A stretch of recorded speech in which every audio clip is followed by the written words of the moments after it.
surah 9.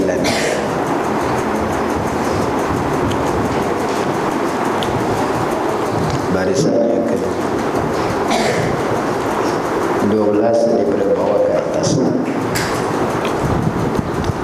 Qala ma'alif rahimahullahu ta'ala, ke-9, ilmu, artinya mengetahui, dan yaitu sifat yang mawjud, yang sedia, yang berdiri pada zat Allah Subhanahu wa ta'ala, yang nyata dengan dia, dengan sifat oleh segala perkara atas barang yang ia perkara dengan dia, dengan barang, daripada segala yang wajib dan yang harus dan yang mustahil.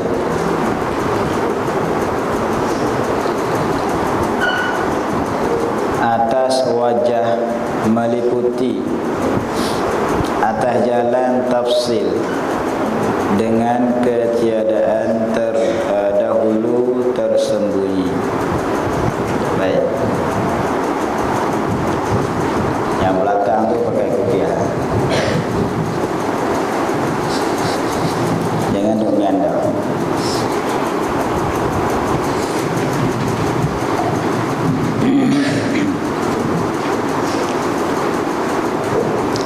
Jadi sifat yang ke-9 adalah ilmu. Ini salah satu daripada sifat kesempurnaan Allah Subhanahu wa ta'ala. Yang wajib bagi Allah adalah sifat ilmu, dan wajib bagi kita juga beriktikad, berpegang bahawa Allah Subhanahu wa ta'ala bersifat dengan sifat ilmu. Ini satu kewajipan bagi kita yang mukallaf. Kita kena beriman bahawa Allah Subhanahu wa ta'ala bersifat dengan sifat ilmu. Apa sifat ilmu? Iaitu mengetahui. Maknanya Allah mengetahui. Allah bersifat dengan sifat mengetahui. Berarti setiap apa sahaja yang berlaku di alam ini, ataupun sifat ada yang wajib, yang harus, yang mustahil, semuanya tak terlepas daripada pengetahuan Allah Subhanahu wa ta'ala. Wa ahata bi kulli syai'in ilma.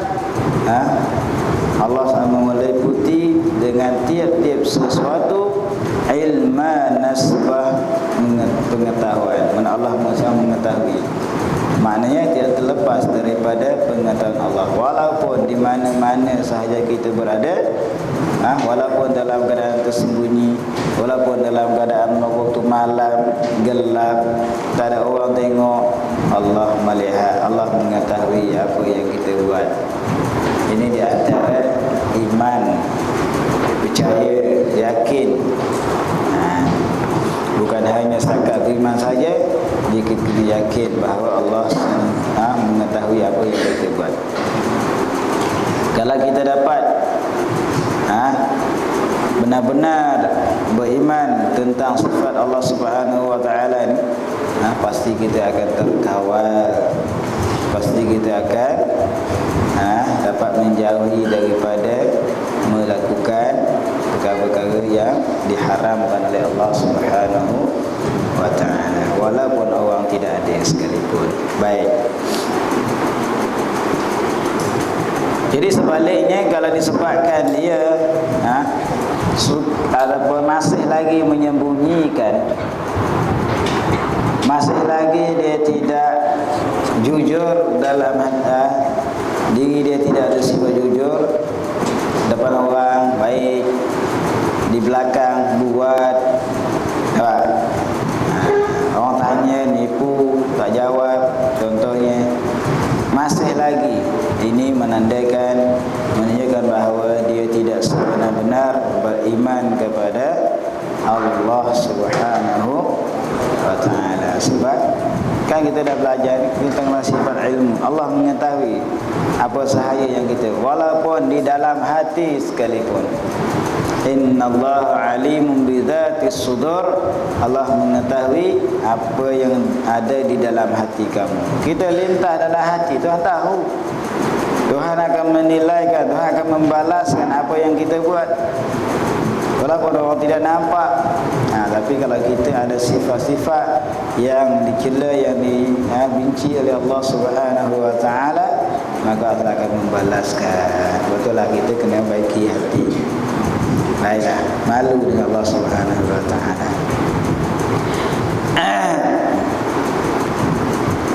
Jadi ilmu itu apa?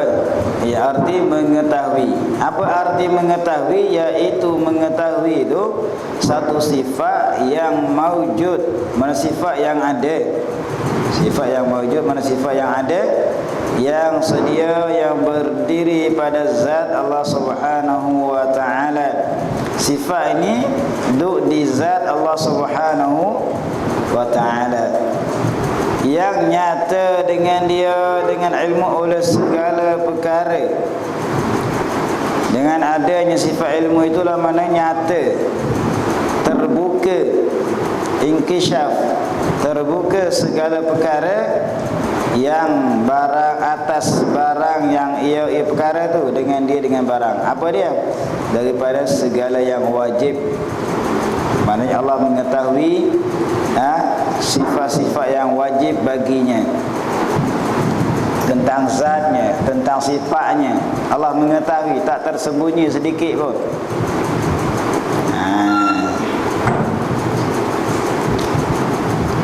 Maknanya Allah sendiri mengetahui tentang zatnya, Allah mengetahui tentang sifat-sifatnya, kan?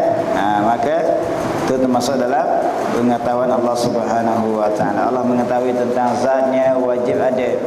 Allah mengetahui tentang sifatnya, kuasa, iradat, hayyan, sama', basar, dan seterusnya sifat-sifat yang lain. Dan yang harus seperti mana alam ni, sama alam dunia atau alam akhirat, Allah mengetahui juga. Yang harus, maknanya sama ada di alam dunia, alam akhirat, semua Allah mengetahui.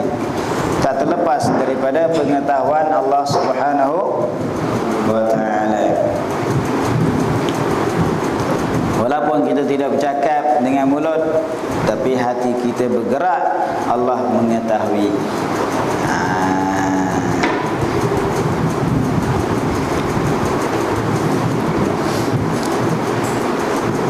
Dan yang mustahil, apa yang mustahil? Mana Allah mengetahui juga tentang sifat-sifat yang mustahil baginya. Allah mengetahui bahawa Allah tidak ada sifat buta. Allah mengetahui bahawa Allah tidak ada sifat lemah. Allah mengetahui juga tentang tak ada anak baginya. Itu namanya mustahil. Berarti Allah tahu juga, bukan tahu yang wajib saja, bukan tahu yang harus saja. Tuhan mengetahui juga tentang sifat-sifat yang mustahil baginya. Jadi Allah mengetahui tentang dirinya, tentang zatnya, bahawa Allah tidak ada anak, Allah tidak ada isteri, Allah tidak berhajat kepada makhluk-makhluk yang lain, dan Allah tidak buta, tidak melihat, tidak mendengar, tidak bisu. Semua Allah mengetahui. Berarti tak terlepas daripada pengetahuan Allah. Mengetahui itu nyata, itu atas wajah, atas jalan meliputi, merangkumi semua. Tak selihat, bukan secara keseluruhan, saja meliputi, mana merangkumi semua. Wa ahata bi kulli syai'in ilma. Qad ahata bi kulli syai'in ilma. Allah meliputi dengan tiap-tiap sesuatu. Maknanya tak terlepaslah daripada pengetahuan Allah. Atas jalan tafsil, atas jalan satu-satu, bukan secara borong, bukan secara umum, tak. Satu-satu secara terperinci. Walaupun kuman di dalam daging kita, dalam perut kita, dalam badan kita berapa kuman yang ada, Tuhan tahu. Tuhan mengetahui apa yang kita nak bercakap, apa yang kita nak buat, sedang kita buat dan akan kita nak buat, kita bercakap pun Tuhan mengetahui. Tengok kehebatan pengetahuan Allah Subhanahu wa taala, tidak boleh melawan.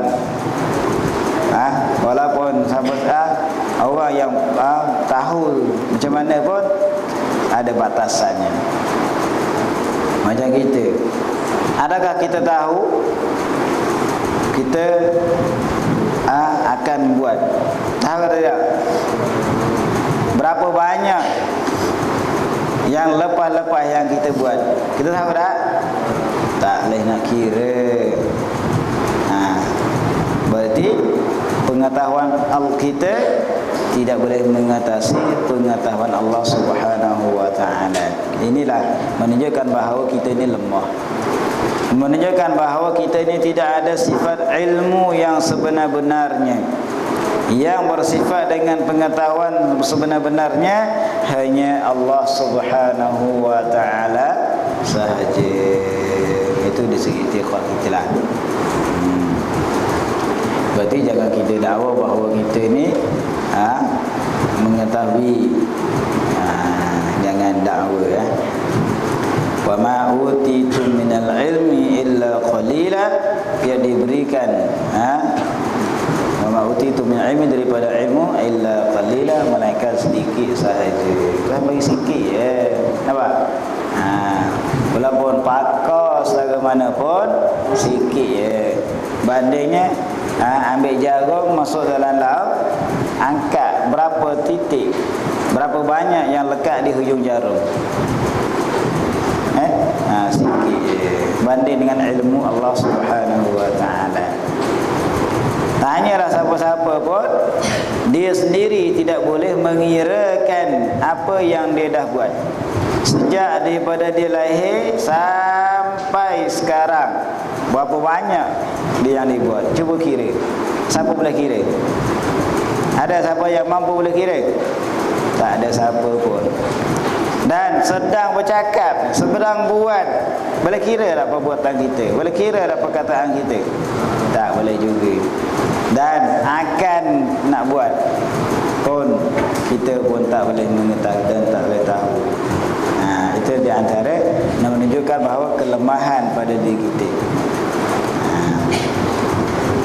Hanya yang mengetahui, yang bersifat dengan sifat ilmu yang sebenar-benarnya adalah Allah Subhanahu wa taala. Maknanya jangan kita anggap bahawa kita buat sesuatu perkara walaupun manusia tidak melihat, walaupun manusia tidak nampak apa yang kita cakap dalam hati kita, terlintas di dalam hati kita, tapi kena ingat ini adalah cuma nak tutup mata manusia sahaja, tapi tidak boleh menutup daripada pengetahuan Allah Subhanahu wa taala. Sebab tu berikut dalam hadis, tidak akan berlaku berzina seseorang sedangkan ketika itu dia beriman kepada Allah Subhanahu wa ta'ala. Kalau dia sebenar-benar orang yang beriman kepada Allah, dia beriman bahawa Allah mengetahui apa yang dibuat, dia beriman, dia yakin sungguh-sungguh bahawa Allah melihat apa yang dibuat, pasti masa itu dah tidak akan berani nak melakukan berzina itu. Nampak? Demikian tu juga minum arak. Tak akan meminum arak seseorang hamba sedang ketika itu dia beriman kepada Allah Subhanahu wa taala. Maka dia tak akan berani nak meminum arak, nak isap dadah dan buat perkara-perkara yang dilarang oleh Allah Subhanahu wa taala, maka dia tak akan berani. Kenapa? Kerana dia yakin bahawa Allah melihat, Allah mengetahui dan Allah mendengarkan apa yang dibuat, yang dia kata. Inilah di antara keyakinan kita. Biar betul-betul yakin. Jangan setakat mulut saja. Kalau kita masih lagi buat benda-benda yang dilarang oleh Allah Subhanahu Wa Taala, berarti kita ni tidak sebenar-benar yakin dengan sifat-sifat Allah, tidak yakin dengan Allah Subhanahu wa taala. Jadi di akhirat kamu akan baca suratan amalan kita masing-masing. Iqra kitabak kafa bi nafsikal yawma 'alaika hasiba. Bacalah kitab kamu, suratan amalan kamu sendirilah yang mengirakan. Kafa bi nafsikal yawma 'alaika hasiba. Kita tahu diri kita hak mana banyak, hak mana sikit kebaikan. Banyak hak mana? Kebaikan ke keburukan? Kita sendirilah yang boleh menghitungkan. Kita sendiri yang tahu. Sebab kita yang membaca, kita akan tahu hak mana banyak, kebaikan ke kejahatan. Sebab itulah kita kena jaga baik-baik. Jangan di hadapan orang bagus, belakang belah. Nampak? Dapat harap bagus, dalam hati busuk. Jangan. Tuhan mengira semua. Hati itu jaga baik-baik.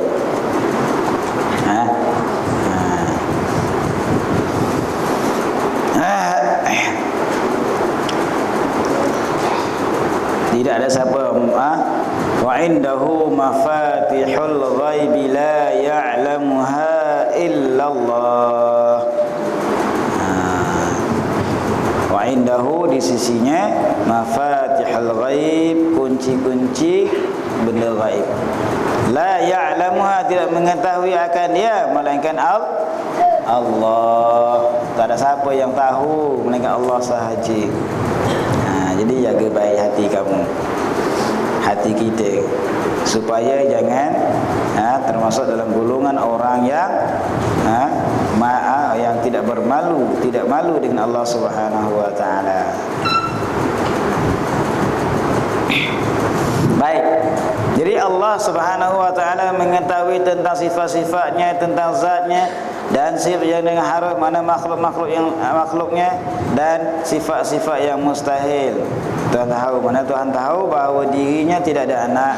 Tuhan tahu bahawa dirinya tidak bersifat dengan sifat buta, tak sifat tahu dirinya, tahu zatnya, tidak bersifat dengan sifat pekak, bisu, lemah dan sebagainya lah.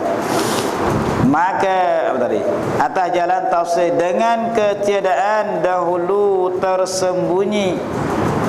Agak boleh faham tak? Maknanya Allah Subhanahu wa taala mengetahui sejak azali lagi, tidak terdahulu tersembunyi. Lain dengan kita.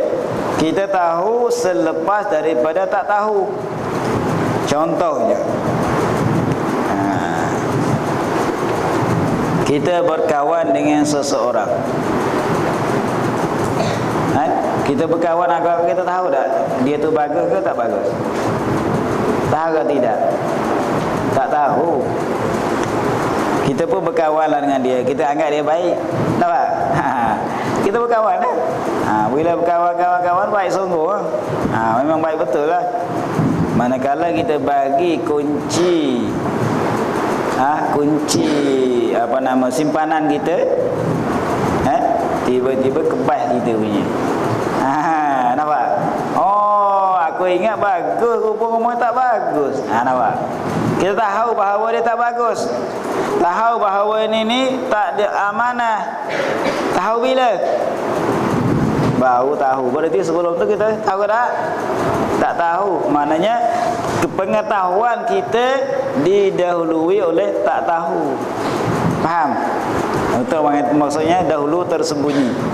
Adapun Allah Subhanahu wa taala mengetahui tidak didahului oleh tidak tahu. Maknanya Allah sejak al-azal lagi dah tak tahu awal-awal lagi.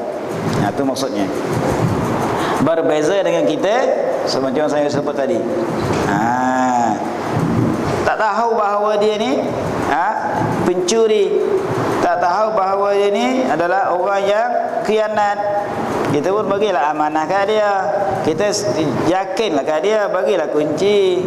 Tiba-tiba dikebah kita punya. Maknanya pengetahuan kita tentang sifat keburukan dia itu sebelum kita tak tahu. Dulu tak tahu, sekarang baru tahu. Mana tahu itu selepas daripada tak tahu. Faham lagi?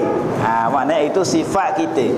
Adapun sifat Allah Subhanahu Wa Taala tidak sedemikian, tidak macam tu. Terbuka terus. Itu maksud dia. Betul lah, sifat kita dengan sifat Allah tidak sama. Mukhalafatuhu ta'ala lil hawadis. Sebab itulah kita nak memilihkan kawan sahabat kita, kena selidik, cek dulu. Jangan kita anggap bahawa sahabat tu kita percaya 100%. Tidak.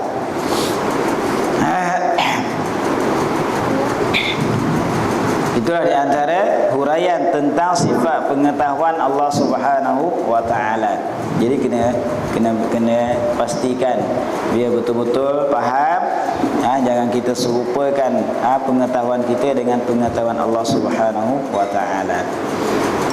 Betullah, kalau orang-orang yang sebenar-benar dia yakin tentang pengetahuan Allah ini, tentang sifat ilmu yang Allah Subhanahu Wa Taala, walaupun dia ada ilmu sebanyak mana pun, dia menganggap bahawa dia tidak ada ilmu.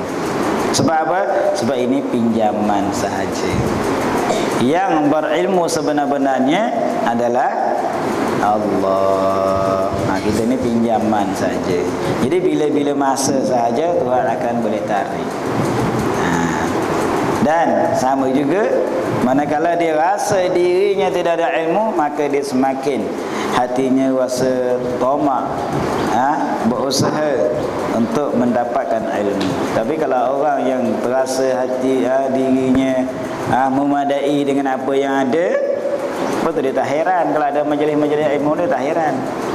Tak rasa nak gemar, nak pergi cari kan.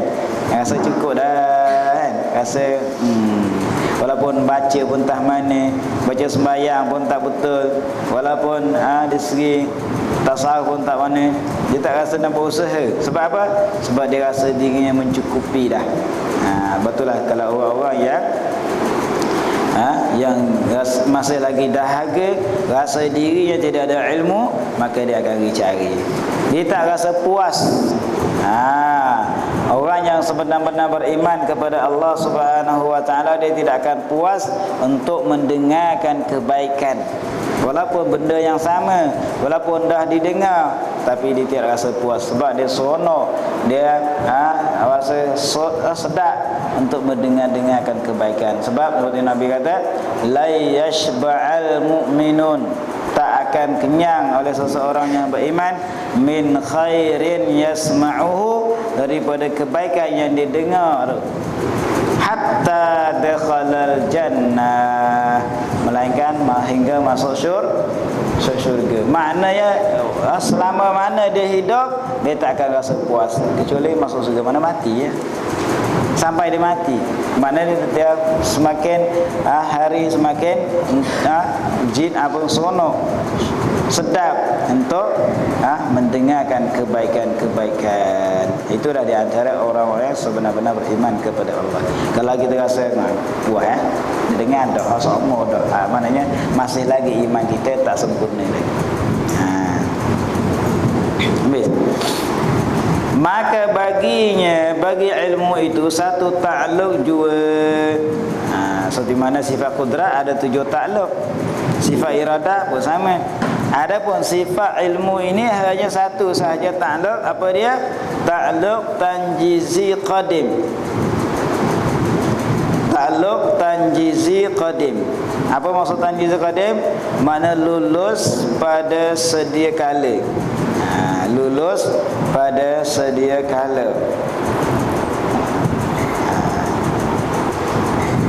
Boleh faham tak? Apa maksud lulus pada sedia kala? Maknanya Allah dah sedia kala lagi Tuhan dah mengetahui. Bukan baru Tuhan mengetahui. Tu kena ingat tu. Bukan baru, dah lulus, mana dah sedia kala lagi. Apa maksudnya? Maka mengetahui Allah Subhanahu Wa Taala pada azali akan segala perkara. Semua perkara, tak kira sama ada tu wajib, sama benda tu harus, sama ada benda tu mustahil, semua tak tahu. Tak terlepas daripada pengetahuan Allah Subhanahu Wa Taala. Hingga mana? Hingga hingga barang yang tiada kesudahan baginya, bagi barang. Contoh dia seperti sifat kamalatnya, sifat kesempurnaannya Allah. Sifat kesempurnaan bagi Allah Subhanahu wa taala tidak ada tak hingga banyak. Tak boleh nak kira. Jadi Allah mengetahui ke tidak? Allah mengetahui juga, walaupun tak hingga banyak. Itu di sisi kita. Adapun di sisi Allah, Allah sendiri yang tahu berapa banyak. Seperti mana para malaikat. Kita tahu tak berapa banyak bilangan malaikat? Berapa banyak? Dalam badan kita saja berapa malaikat? Oh, banyak malaikat. Kita sebenarnya kita ini bukan duk seorang sebenarnya. Dikawal, dijaga oleh para malaikat. Besar juga kita pakat kita ni kan. Kalau sekiranya malaikat tak jaga kita, kita tidur tu penuh dengan semut masuk dalam lubang. Penuh semut masuk dalam lubang hidung, lubang telinga, lubang mulut, yang duk tidur tengah-tengah kan, penuh masuk, lalat penuh kan. Ini disebabkan malaikat jaga itulah. Semut walaupun nampak lubang dia tak asal.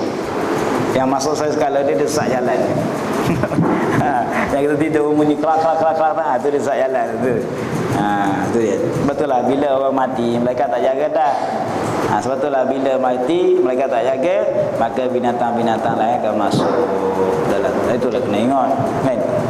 Begitu Rahwati betul, jangan lama sangat. Kalau boleh secepat mungkin, jangan sampai sehari 2 hari busuk mayat. Baik. Jadi maknanya walaupun sebanyak mana sekalipun Tuhan mengetahui secara satu persatu. Sebab di sisi ilmu Allah tidak ada batasan. Adapun ilmu kita ada batasan. Kita kira bilangan angka nombor pun tak terhingga banyak mana nombor yang kita boleh sampaikan. Tak boleh kan? Itu di antara pengetahuan Allah Subhanahu wa taala. Dan segala nafsu ahli syurga. Nafsu, mana nafsu? Nafsu ahli syurga berapa banyak? Oh, masya-Allah kan? Sepuas-puasnya nafsu makan, nafsu minum, nafsu tidur, nafsu memandang, nafsu mendengar, nafsu tidur tu faham sendiri dah kan tak? Banyak. Makan sahaja, kita sekali makan buah apple katakan tak? Esok makan lagi rasa lain, esok makan lagi rasa, walaupun jenis yang sama. Apatah lagi makanan-makanan, minuman-minuman yang tak pernah kita merasai di dunia, maka kita akan dapat rasa di akhirat lebih itu lagi. Berapa banyak nikmat-nikmat yang Tuhan bagi tu? Tuhan mengetahui juga. Sebab dia yang menjadi, maka dialah yang tahu. Itulah di antara pengetahuan Allah Subhanahu wa taala sejak azali lagi, bukan baru tahu. Bukan kata Allah baru menjadi, baru tu Allah baru mengetahui dah. Allah dah tahu azal lagi. Seperti mana kita ni. Mati bila, di mana yang kita mati, tempat mana kita mati, waktu mana, kubur di mana, tak terlepas daripada pengetahuan Allah. Cuma kita sahaja yang tak tahu. Sebab itulah kita ada persiapan dan kena hati-hati. Jangan sesuka hati untuk melakukan perkara-perkara yang dilarang oleh Allah Subhanahu wa taala. Betul, kita dah kena jagalah. Kalau boleh elakkan. Jangan terdedah sangat. Jangan di hadapan orang kita bagus, belakang tak baik. Walaupun di waktu tengah malam orang tak nampak kan. Ingat Allah melihat apa yang kita buat. Walaupun orang tengah sibuk, kita kata tak tahu, jom kita buat kerja. Contohnya, jom kita isap rokok ke dan sebagainya, maka tak boleh. Dan mustahil lawan, dia tak banyak buat sikit. Dan mustahil lawannya iaitu jahil. Sifat yang mustahil, mana sifat yang tak boleh diterima oleh akal kita, mengatakan bahawa Allah bersifat dengan sifat sedemikian. Contohnya seperti sifat jahil, jahlun, sifat tidak tahu, kan? Itu mustahil di atas Allah Subhanahu wa taala. Tak boleh kita mengatakan ataupun kita beriktikad bahawa Allah tu bersifat dengan sifat jahil, tak boleh. Kalau kita tak apa, kita boleh bersifat dengan sifat jahil. Dan dalil ilmu Allah Subhanahu wa taala itu, mana dalil? Mana bukti mengatakan atau menunjukkan bahawa Allah itu bersifat dengan sifat ilmu? Bahwasanya jika ada ia Allah jahil. Kalau andai kata kalau Allah tu jahil, apa jadinya? Kalau Allah jahil, nescaya tiada ia menghendaki. Itu ya. Senang je, bukan susah pun kita ngaji. Kalau sekiranya andai kata kalau Allah tu bersifat dengan sifat jahil, pasti Allah tidak akan bersifat dengan sifat kehendak. Tahan lagi. Maknanya kalau tak tahu, tak kehendak. Seperti mana seseorang itu dia tidak akan tahu tentang kesedapan makan durian contohnya. Agak-agak dia nak ke tak? Naklah dia makan. Tak nak sebab dia tak tahu. Disebabkan dia tak tahu, itulah sebab dia tak nak. Kalau dia tahu, pasti dia akan nak. Dan itulah di antara dalilnya. Berarti menunjukkan bahawa adanya makhluk ini yang dijadikan oleh Allah Subhanahu wa taala dengan sifat qudrat dan sifat iradahnya. Ini menunjukkan bahawa Allah itu bersifat dengan sifat ilmu. Itu tanda dia. Dan yaitu tiada menghendaki oleh Allah Subhanahu wa taala mustahil. Kalau mengatakan Allah itu tidak bersifat dengan sifat kehendak, itu namanya mustahil. Kenapa? Karena sabit menghendakinya Allah dengan dalil yang telah lalu. Dengan kita dah hurai tentang sifat iradat Allah Subhanahu wa taala, kita dah yakin dah, kita dah beriktikad sungguh-sungguh bahawa Allah bersifat dengan sifat kehendak. Setiap sesuatu yang berlaku itu adalah dengan kehendak Allah, tidak terlepas daripada kehendak Allah Subhanahu wa taala. Tiba-tiba kita kata Allah tidak berkehendak, itu mana mustahil lah. Maka sabitlah ilmu. Manakala kita dah tetap dah bahawa Allah bersifat dengan sifat kehendak, dengan bukti yang kita dah tahu, dah jelas, maka sabitlah, tetaplah bahawa Allah bersifat dengan sifat ilmu. Jadi apabila sabit dah tetapkan bagi Allah bersifat dengan sifat ilmu, mustahil atasnya atas Allah bersifat dengan jahlun. Itulah di antara sifat yang wajib kita belajar pada pagi ini, sifat yang ke-9 tentang sifat ilmu. Itu di antara sifat yang wajib, sifat yang sempurna bagi Allah Subhanahu wa taala. Jadi kita belajar dah cuma keyakinan, keimanan kita pula. Tadi beriman, tapi yakin ke tidak, itu terpulang kepada kita. Ya tak? Suatu iman dengan yakin dia ada perbezaan. Dia tidak sama. Faham? Yakin dengan beriman sama tak? Sama ke tidak kakak? Tak sama. Yakin dia mari hasil dari beriman dulu, kuatkan iman baru timbul yakin. Contohnya seseorang ini dia apa dia?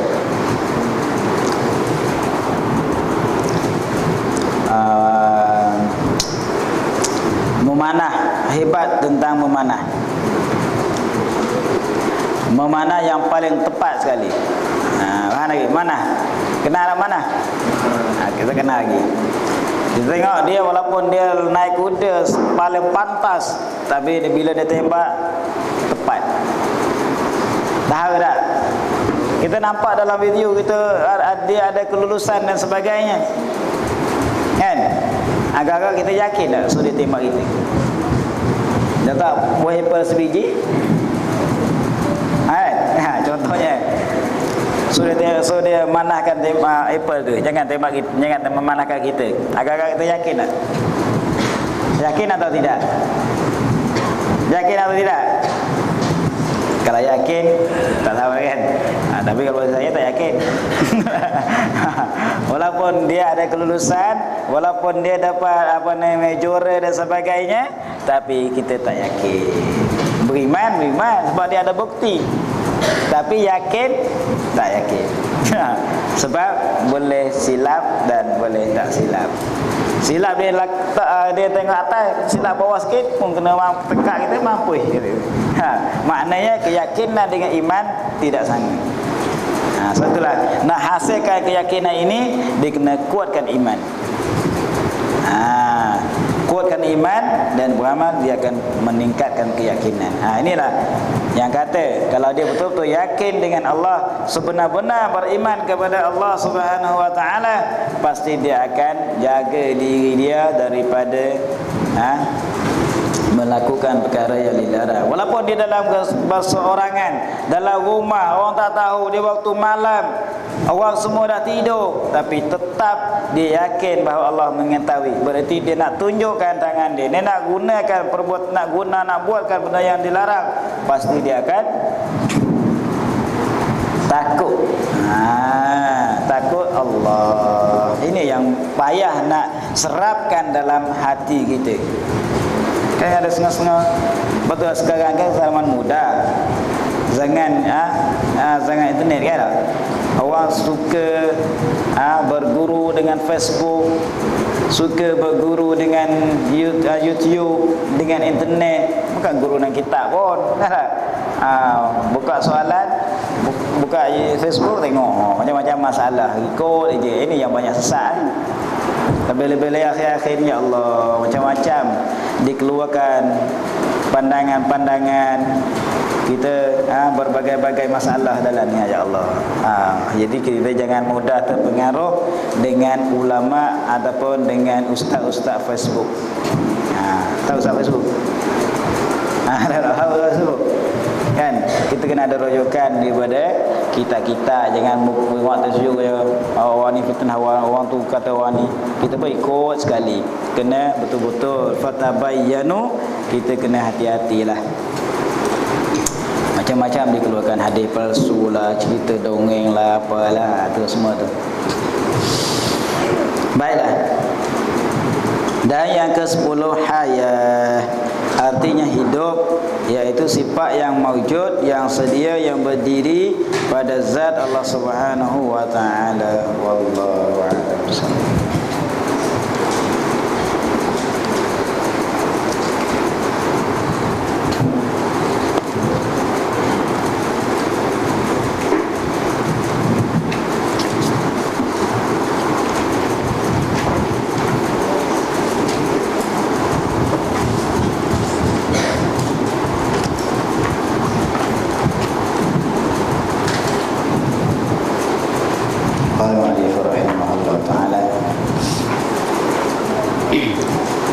Dan sabda Nabi sallallahu alaihi wasallam, "Faman ittaqash syubahati faqad istabra'a li dinihi wa 'irdihi."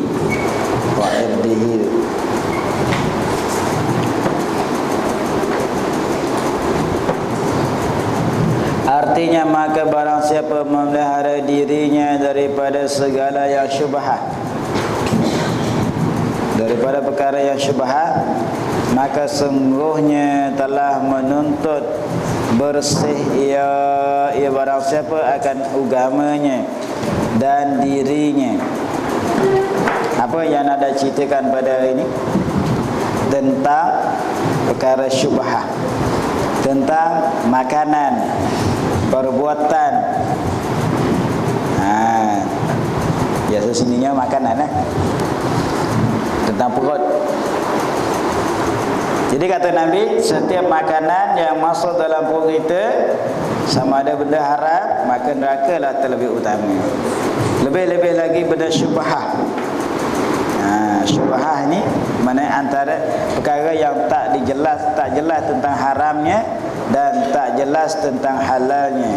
Seperti mana Nabi bersabda dalam sebuah hadis riwayat daripada Abi Abdullah An-Nu'man bin Bashir radhiyallahu an, qala sami'tu Rasulullah sallallahu alaihi wasallam yaqul innal halala bayyinun wa innal harama bayyinun wa bainahuma mushtabihatun la ya'lamuhunna katsirun minan nas, maka tidak akan mengetahui oleh kebanyakan manusia.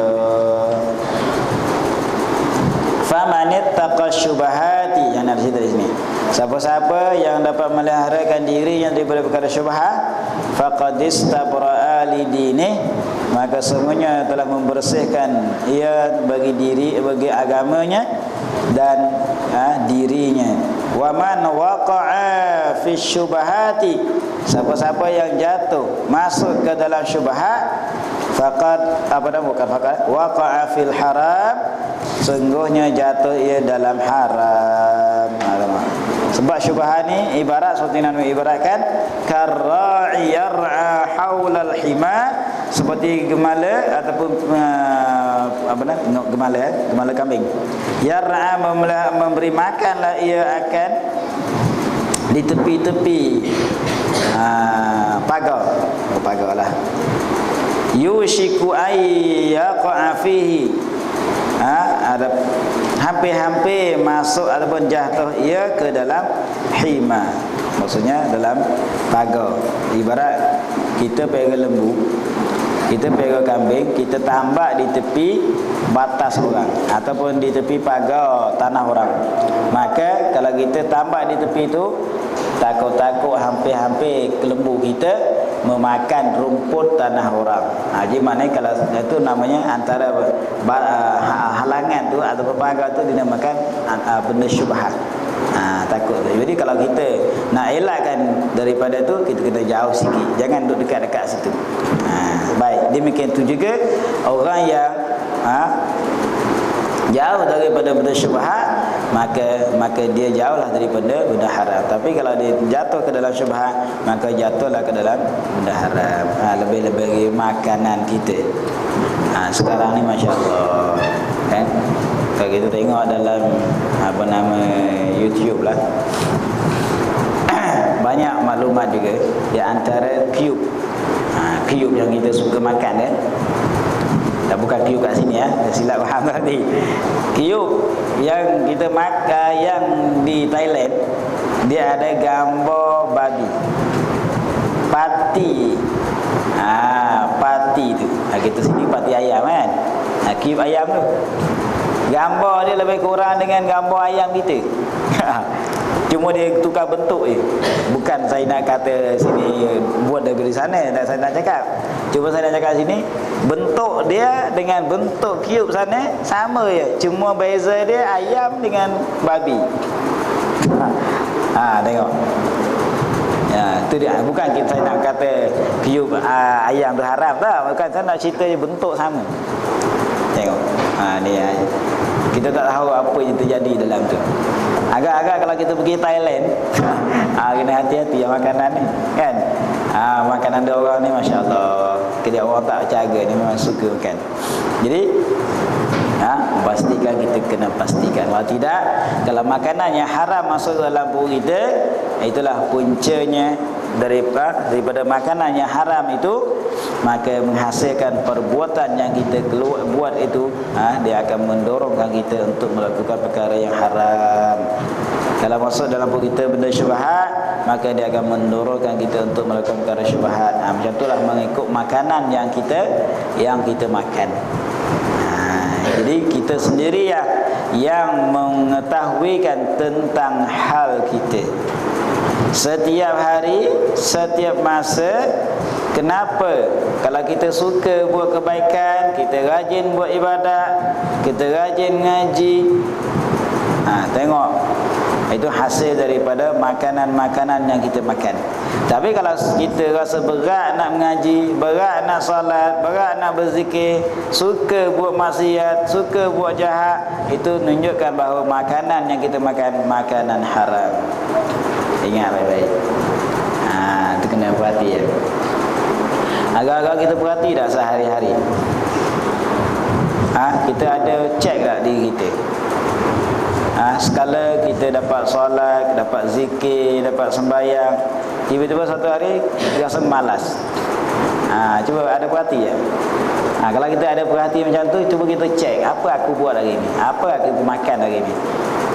Kalau kita dapat cek diri kita, insya-Allah kita ada kesan dan kita akan dapat jaga daripada nak makan sesuatu.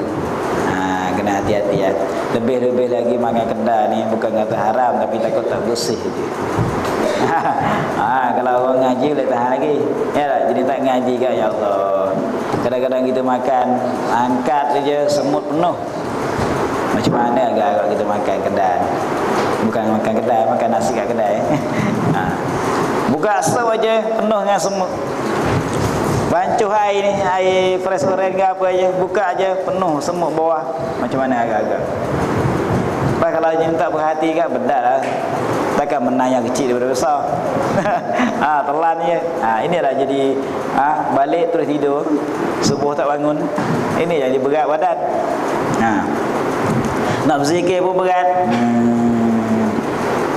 Macam mana cara sekalipun berat je. Sebab apa? Itulah kena cek makanan yang kamu makan. Baik. Jadi kena jauhi lah. Kalau tidak, terjatuhlah dalam perkara yang haram. Sebab tu dalam hadis ini dia memberitahu kepada kita, kita kena hati-hati, kena jaga-jaga. Kalau kita dapat memeliharakan diri kita daripada perkara syubhat, maka terpelihara ya agama kita dan terpeliharalah daripada diri kita sendiri. Baik. Dan yang kedua,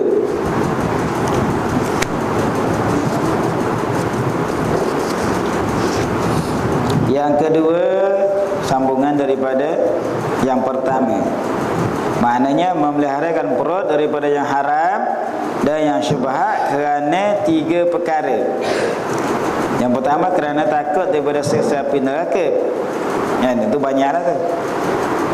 Yang kedua, bahawa yang makan akan makanan yang haram dan yang syubhat itu tiada diberi petunjuk akan dia, akan barang siapa kepada ibadat. Ini yang saya sebut tadi.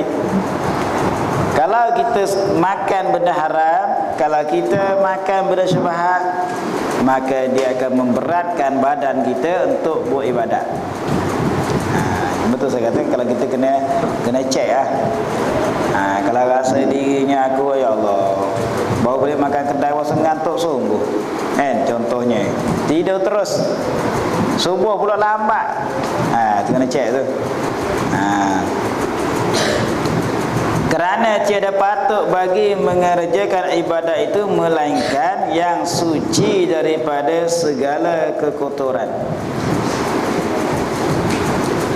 Sebab apa kata makan benda haram, makan benda syubhat itu menyebabkan tak dapat ataupun jadi berat untuk melakukan ibadat, kerana tiada patut, tak sesuai bagi orang yang mengerjakan ibadat itu melainkan yang suci daripada segala kekotoran. Maknanya kita nak buat ibadat mesti kena bersih. Barulah dapat melakukan ibadat. Jadi kalau kita nak salat, kita nak nak pegang Al-Quran dan sebagainya, mesti kena dalam keadaan berwuduk.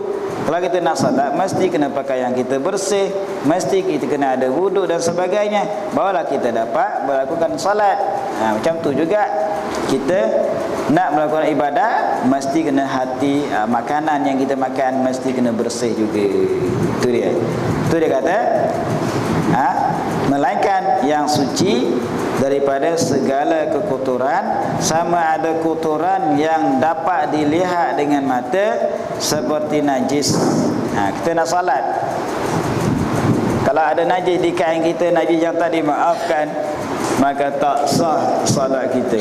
Ni pun banyak masalah juga yang kita tidak puas hati, kita tidak ambil peduli. Kan kita pernah cek tak dalam poket kita ada semut atau tidak? Pernah cek tak? Rasa tak pernah cek pun tak? Ambil baju terus pakai. Bila tanya-tanya nak gosok ni, pegang-pegang ada semut. Siap berniat tu. Berarti setiap pakaian kita yang kita nak pakai, nak salat, nak ibadat, kena cek dahulu. Kena kebas dulu. Cek dulu poket-poket yang kita ada. Kemana tahu semut masuk dalam tu, banyak gula-gula. Kita simpan gula-gula dalam tu, semut masuk dalam tu, kita pun basuh, mampus semut dalam tu. Berarti kalau kita sembahyang dalam keadaan menanggungkan semut, maka najislah. Solat kita tak diterima oleh Allah Subhanahu Wa Taala. Jadi kita tak pernah cek, kena cek tu. Wis. Atau ada kotoran yang tidak dapat dilihat seperti hadas kecil. Kita ada hadas kecil ke, ada hadas besar ke, maka itu di antara dikatakan najis ataupun kotoran yang tak dapat dilihat.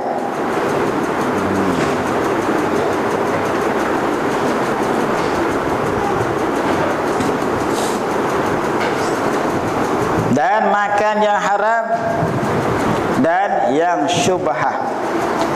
Ini di antara menyebabkan seseorang itu jadi berat untuk melakukan ibadat, sebab punca dia makan benda haram dan makan benda syubhat. Itu dah percaman tanda bila kena kita belajar, kita akan tahu macam mana aku kenapa jadi berat sangat nak datang ke majlis ilmu, contohnya kan. Selalu rajin je contohnya, tapi hari ni berat sungguh, berat badan. Kena cek hari kita. Berat sungguh, nak bangun tu masya-Allah berat. Kita kena tengok apa aku makan malam tadi, apa yang aku makan semalam contohnya. Kena tengok. Ataupun kita baca Quran, buka Quran aja, ya Allah, macam-macam halangan. Tapi buka surah khabar okey je, tak ada halangan pun. Kena cek juga tu. Kan? Kenapalah aku suka sangat baca surah khabar? Kenapa aku malas sangat nak baca Quran? Kenapa malas sangat nak berzikir? Kena tengok. Seimbang okey, zikir malas. Kena tengok. Ini semua ni kena cek ni. Kalau kita tidak cek, berarti kita kita apa? Ibarat kain putih dengan kain hitam. Kalau kain putih, bila nampak kekotoran sikit, dia mudah nampak. Kalau kain hitam, dia tak nampak. Macam itulah hati kita. Kalau hati kita bersih, kita akan cek diri kita. Kalau kita tak bersih, penuh dengan kekotoran, penuh dengan kegelapan, kita tidak akan rasa nak mengecekkan diri kita. Itulah. Jadi kena makan makanan tu pastikan halal. Pastikan jangan ada syubhat, jangan ada tak bersih dan sebagainya. Jadi sekarang kita ni, ya Allah, suka makan makanan yang gelema-gelema. Makan benda-benda biasa tak suka, kan? Gelema-gelema. Bila dapat ditangkap, dapat keluar oleh JAKIM dan sebagainya, baunya saish. Selama ni aku makan hak ni dah ni, Allahu Akbar. Contohnya dah masuk dalam perut dah berapa kali dah. Nampak? Inilah sebabkan kita ni macam itulah. Barulah dapat tangkap, contohnya satu kedai tu penuh keling kan, bukan mamak, keling. Mati contohnya. Keling kan dia agak basuh agak-agak. Yang kita makan roti jannah sedap kan. Dia kena jaga juga tu. Kan? Kalau kita pergi kedai keling tu tengok macam aja, dengan rantainya, dengan ketekaknya dia, masya-Allah. Jadi kena hati-hati ya. Jangan tengok aja masuk, tengok aja masuk, jangan. Kadang-kadang dua orang ni ambil kesempatan ya. Seperti mana di satu kedai yang saya dapat cerita di kawasan IOI itu, bos dia Cina. Bos dia Cina. Tapi tak tahu lah kadang-kadang saya tak ingat. Cuma cerita. Dan ceritanya pekerja dia orang luar, orang Indon. Orang luar ni bekerja ni nak duit je. Bukan bukan dikira sangat pun, kan tak? Jadi masakan dia yang letak rempah tu, sup ke apa ke, dia yang letak. Cuma kita ni cuma bancuh aja. Betul. Ramai tak kira dia saya tulis bismillah lagi apa semua itulah. Itu sebagai lambang sahaja supaya nak menirukan orang Islam. Orang Islam kita tengok bismillah, orang Islam ni kan kadang-kadang ada masuk lagi macam-macam. Ini adalah antara punca kita ni menjadi lemah semangat ataupun lemah nak ibadat, di antara kita makan tak jaga. Cuba hati-hatikan, jangan sangat. Ini kadang-kadang keling naik atas kepala ni main pelompak. Oh sedap. Makan belaka. Pizza tak pizza pun pedal juga. Kan kita suka makan pizza. Kena jaga tengoklah. Jangan main tengok pizza tak pizza. Oh masya-Allah. Saya masuk kedai satu. Dia betul ni selang tak selang. Masuk keluar balik. Dia pun hairan juga tengok. Kita boleh tengok je. Ya Allah. Seperti mana satu cerita di Kelantan. Kawan-kawan lain semua makan belaka ni. Datang seorang ustaz ni, kawannya ajak, jom kita makan kedai dia kata Mama Nama buku macam Mama Kedai Mama ni makan restoran daun pisang. Dia tak pakai pinggan. Dia pakai daun pisang punya. Kawan ni makan beberapa kali. Kebetulan dia ajak ustaz lagi. Ustaz ni tengok lagi, dia tengok atas dia. Dia udah dah. Cuma nak makan dia belum lagi. Dia pun tengok atas tu ada tokong. Kan keling dah ada tokong kan. Pondok kecil ada. Kawan ni tengah makan ni, ustaz tak makan lagi. Bukan saya lah, ada cerita ustaz yang cerita tu. Jadi dia tunjuk kepada kawan-kawan yang tengah makan ni, kamu tengok atas ni. Tengok tu macam-macam tangan ada. Kan keling tu banyak tangan. Ada lilin apa semua. Tak sampai habis nasi lah belau lalu. Nak ceritanya apa? Kita masuk kedai-kedai mana, pastikan tengok dulu, perhati dulu sebelum makan. Jangan sesuka hati kita nak masuk, nanti kena tipu. Apa makanan yang kita masuk dalam perut, itulah menjadi darah daging kita. Betul Nabi kata, kullu lahmin nabata min suhtin fannaru aulabi. Setiap daging yang tumbuh daripada benda haram, maka nerakalah utamanya. Sedangkan dia tahu orang Melayu kita ni suka makan, dia panggillah koli-koli dia orang Islam. Ada koli Islam, tapi bohnya Cina, bohnya kafir. Bila itu di antara makanan yang kita perlu kita jaga. Kalau boleh masaklah sendiri. Seperti mana pizza. Pizza ada orang ni pakai pengawet. Ada satu bahan. Kalau kita nak tengok, bukalah kesedapan, bahaya dalam kesedapan pizza. Tengok dah tu. Tulis kat situ, dia akan jumpa situ. Bahan-bahan yang dimasukkan dalam ramuan pizza tu, yang kita sedap sangat, kita minat sangat, makanan yang paling mahal ya. Kek pun sama juga. Kalau boleh buatlah sendiri. Kalau cari bahan-bahan buat sendiri lagi pasti bersih. Cuma kita ni jenis orang malas. Kita ada, jangan kita anggap aku ada duit, tak payah buat sini. Bukan masalah duit, ada duit tak ada duit. Masalah kita nak kebersihan. Itu kena ingat tu. Sebab setiap makanan yang kita masuk tanpa kebersihan, itu yang jadi punca kita malas. Punca kita lemah, iman kita tak kuat. Tak ada rasa ukhuwah antara Islam yang lain. Tak ada rasa satu persaudaraan. Itu punca dia apa? Punca daripada makanan. Itu kena ingat tu. Yang ketiga, bahawasanya yang makan akan makanan yang haram dan yang syubhah itu ditegahkan akan orang yang makan tu daripada mengerjakan kebajikan. Tengok, tadi ibadat nak buat pahala, nak buat ibadat berat. Yang ketiga, kalau seseorang itu memakan makanan yang haram dan yang syubhat, ditegah akan dia, dihalang akan dia daripada mengerjakan kebajikan. Dan jika mengerja ia seseorang, dia akan kebajikan. Kalau dia buat juga, nascaya tiada diterima daripadanya barang siapa, dan tiada baginya bagi barang siapa melainkan penat jua, pahala tak dapat. Salat tak terima, ibadat tak terima, pahala pun tak dapat. Berarti dia tidak akan dapat ganjaran daripada Allah Subhanahu wa taala. Nampak? Ini di antara perlu kita kena jaga. Ini susah sikit ya. Ya Allah. Seperti mana sabda Nabi sallallahu alaihi wasallam, kam min qa'imin laisa lahu min qiyamihi illa as-sahru, wa kam min sha'imin laisa lahu min siyamihi illa al-ju' waz-zama'u. Itu adalah hadis.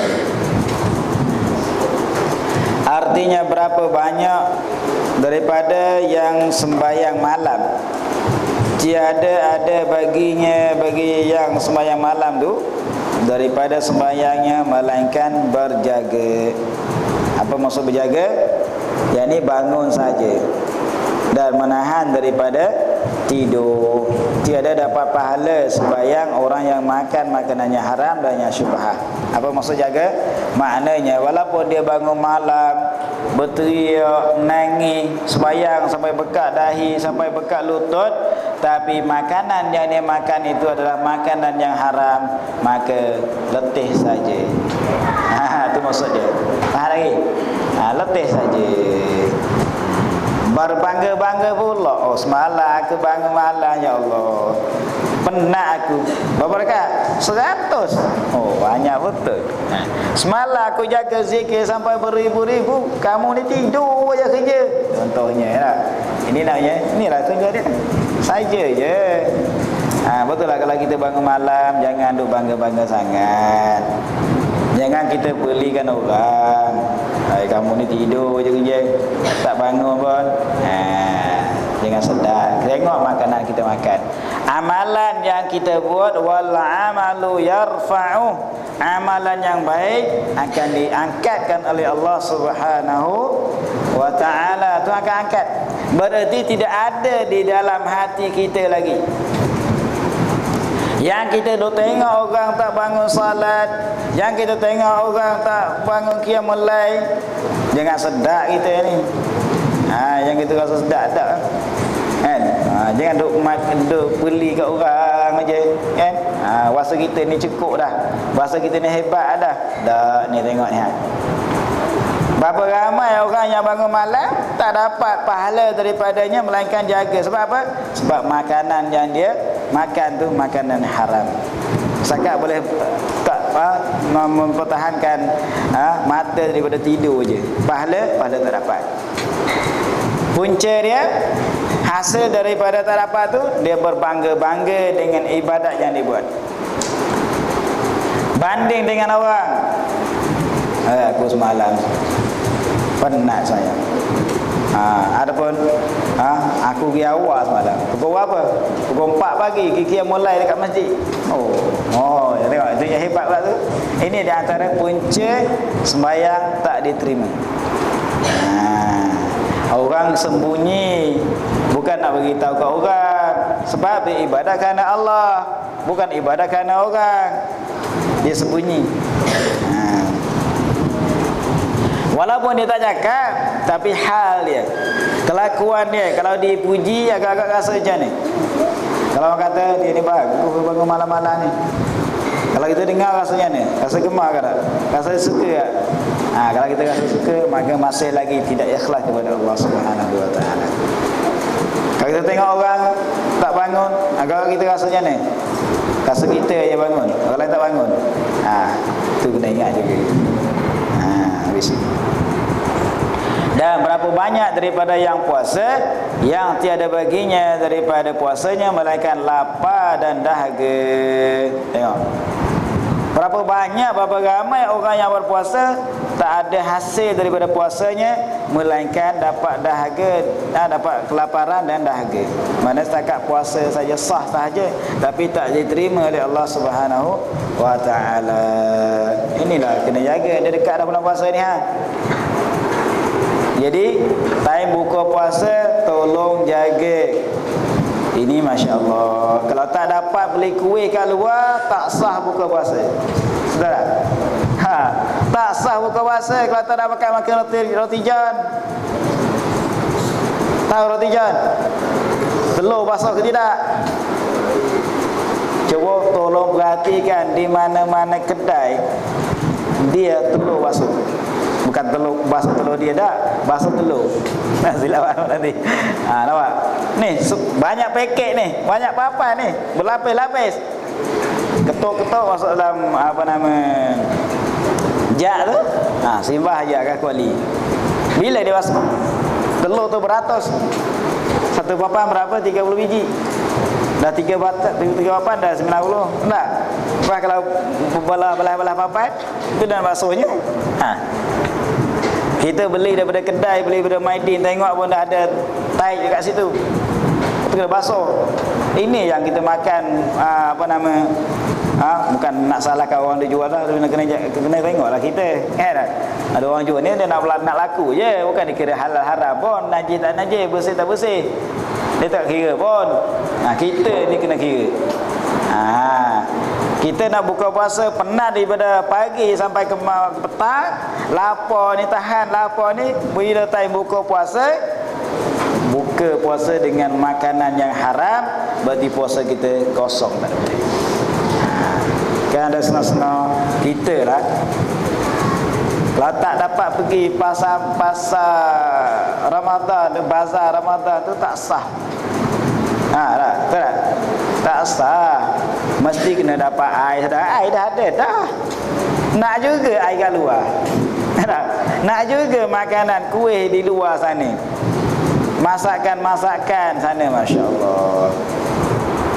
Ni lebih-lebih lagi ni air tak ada ni, cuba agak-agak dia ambil air mana orang masak. Ambil air mana yang dia buat kuih ni. Agak-agak air hujan ke air apa? Tengok tu, kena jaga ya. Kan kalau katalah cata air ni sampai ke bulan puasa, agak-agak macam mana? Ambil air mana agak-agak? Tak ada air hujan. Tu kena ingat. Jadi tolong jagalah. Itulah kita akan kalau kita tak jaga, takut-takut puasa kita sia-sia sahaja. Tu yang jadi berat tu, nak tarawih. Tawarih tu naklah, tarawih nak tak nak. Semayang maghrib dengan isyak jamak. Dah buka puasa dulu. 2-3 kelas tu, kuih lagi, murtabak lagi, roti john lagi, kuih donat lagi, kuih apa lagi, macam-macam kuih. Makan sampai perut tu dah macam ulas sawa dah. Bawa semayang maghrib. Lepas maghrib terus azan isyak. Tawarih tu pergi lekat kat orang nak azan, orang nak qamat, baru nak pergi 8 cabut. Cari pula tempat yang kurang, yang laju. Cari yang baca surah pilih-pilih. Kalau pergi tempat yang baca panjang-panjang, malam tu je. Malam-malam cari tempat lain. Ini di antara makanan yang kita makan. Betul jangan kita jadi malas. Baik. Jadi melainkan dapat lapar dan dahaga. Apa maksud lapar dan dahaga?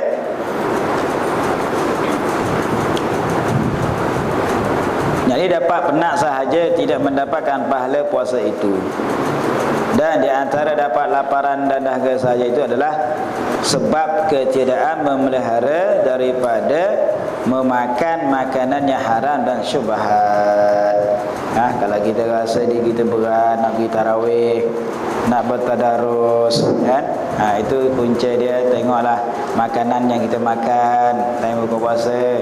Ada setengah-setengah orang pula kalau tak dapat makan kuih pelita, tak sah buka puasa. Cari juga pelita. Tak jumpa kat rumah tak ada pelita. Cari kat mana-mana. Masalahnya. Tak pakai tudung pun kita beli, tak solat pun kita beli, tak tutup aurat pun kita beli. Masya-Allah. Habis puasa kita. Dan diceritakan daripada Ibnu Abbas radhiyallahu anhuma, la yaqbalullahu salata mri'in fi jawfihi haramun. Tengok. La yaqbalullahu salata mri'in fi jawfihi haramun, artinya tiada menerima Allah Subhanahu wa taala akan sembahyang seseorang yang ada di dalam perutnya yang haram. Auzubillahi min dzalik. Mana Allah tak terima kan? Tahu yang buat?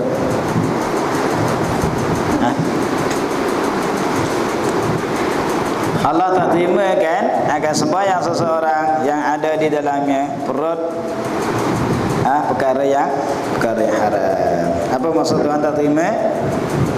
Yakni tiada memberi pahala walaupun gugur fardunya. Itu maksudnya.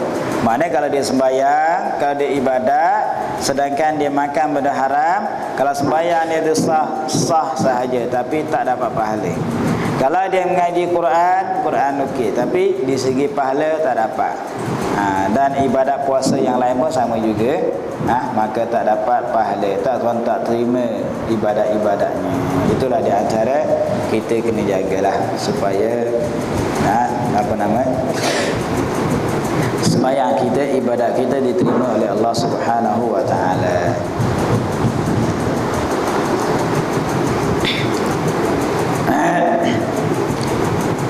Adapun bersangatan kenyang, maka hanya dituntut daripada menjauhkannya kerana banyak perkara. Betul di antara seperti mana mereka dalam hadis, ada seseorang itu dia berdoa kepada Allah Subhanahu wa taala, maka doa dia tak diterima oleh Allah Subhanahu wa taala. Sebab apa? Punca dia daripada apa?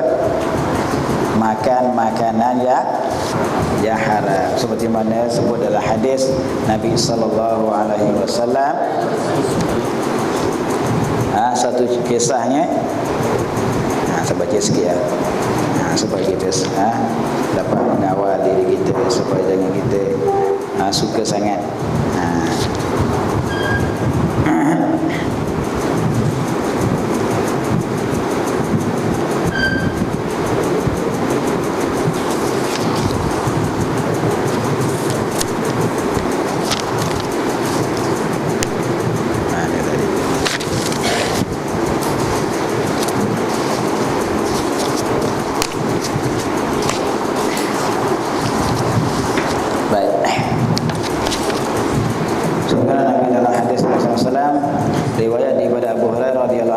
Innallaha thayyibun la yaqbalu illa thayyiban.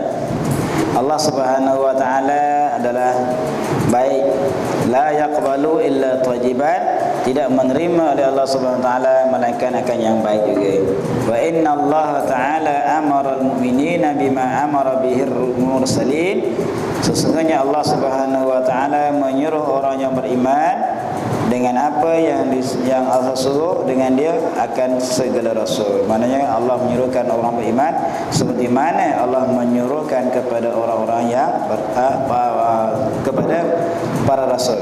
Apa yang Allah Subhanahu wa taala berfirman dalam Quran? Faqala ta'ala ya ayyuhar rusul kulu minat thayyibati wa'malu shalihan.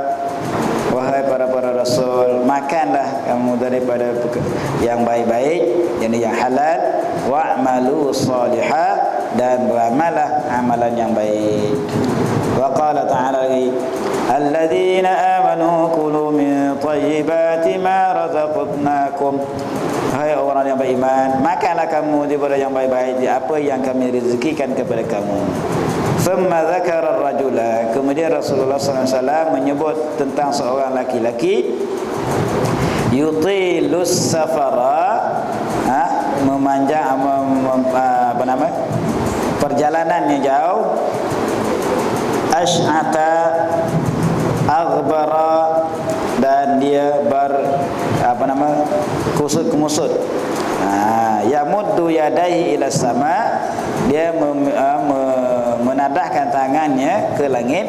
Ya Rabbi wa mat'amuhu haramun wa mashrabuhu haramun wa malbasahu haramun wa ghuziya bil haram fa anna yustajabu lahu, rawahu Muslim. Baik.